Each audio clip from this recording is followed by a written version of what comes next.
আসসালামু আলাইকুম রহমতুল্লাহি ওবরাকাতু। এই যে দেখতেছেন,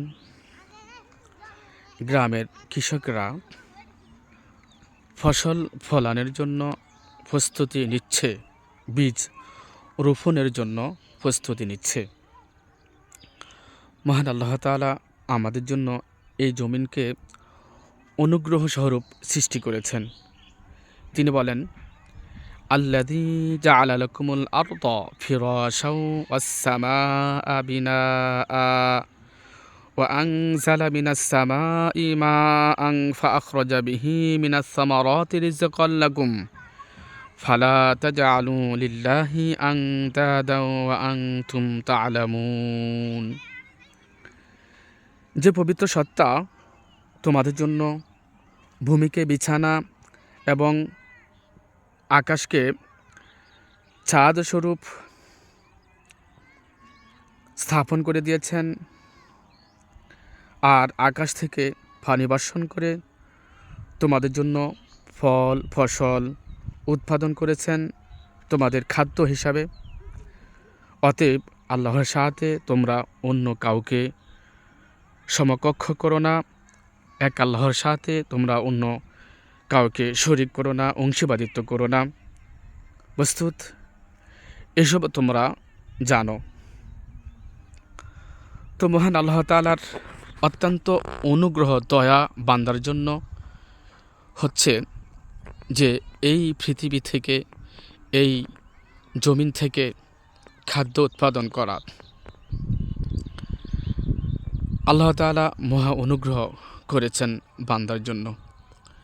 এই জন্য মহান আল্লাহ তাআলার অনুগ্রহ পাওয়ার পর মহান আল্লাহ তাআলার শুকরিয়া আদায় করতে হয়। আল্লাহ তাআলা বলেন, লা ইন শাকারতুম লা আযীদান্নাকুম ওয়া লা ইন কাফারতুম ইন্না আযাবি লাশাদীদ। তোমরা আল্লাহ তাআলার নেয়ামতের যখন শুকরিয়া আদায় করবে, তখন তোমাদের নেয়ামত তোমাদের জন্য আরও বাড়িয়ে দেওয়া হবে। আর যদি আল্লাহর নেয়ামত অস্বীকার করো, নাশুকর করো, তাহলে তোমাদের জন্য প্রস্তুত আল্লাহ তাআলার কঠিন আযাব। এজন্যই মহান আল্লাহ তাআলার শুকরিয়া আদায় করতে হয়। মহান আল্লাহ তাআলা পবিত্র সূরা রহমানের মধ্যে বলেন, ফাবিআইয়ি আলাই রাব্বিকুমা তুকাযযিবান। হে জিন ও মানব জাতি, তোমাদেরকে মহান আল্লাহ তাআলা যেই অনুগ্রহ করেছেন, যেই দয়া করেছেন, আল্লাহ তাআলার অনুগ্রহ দয়ার মধ্যে কোন অনুগ্রহকে, কোন দয়াকে তোমরা অস্বীকার করবে? অতএব মহান আল্লাহ তাআলার দয়া অনুগ্রহকে অস্বীকার করা যাবে না। মহান আল্লাহ তাআলার দয়া অনুগ্রহ স্বীকার করলে, শুকরিয়া আদায় করলে মহান আল্লাহ তাআলা নিয়ামত আরও বাড়িয়ে দিবেন।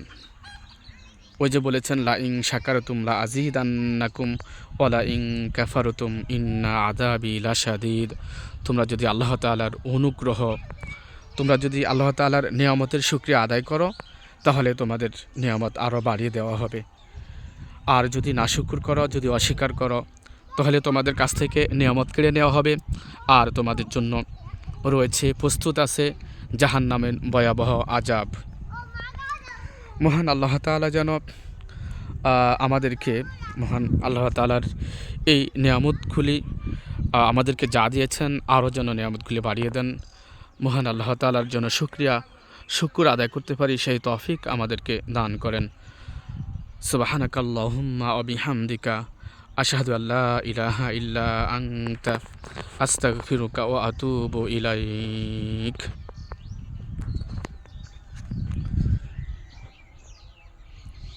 আসসালামু আলাইকুম রহমতুল্লাহি ওবরাকাতুহ। এটা হচ্ছে ডাকাতিয়া নদীর সাথেই চর। এই চরের মধ্যে, জমির মধ্যে ফসল উৎপাদন করা হয়, ওই সেচ দেওয়া হয় ডাকাতিয়া নদী থেকে পানি তুলে।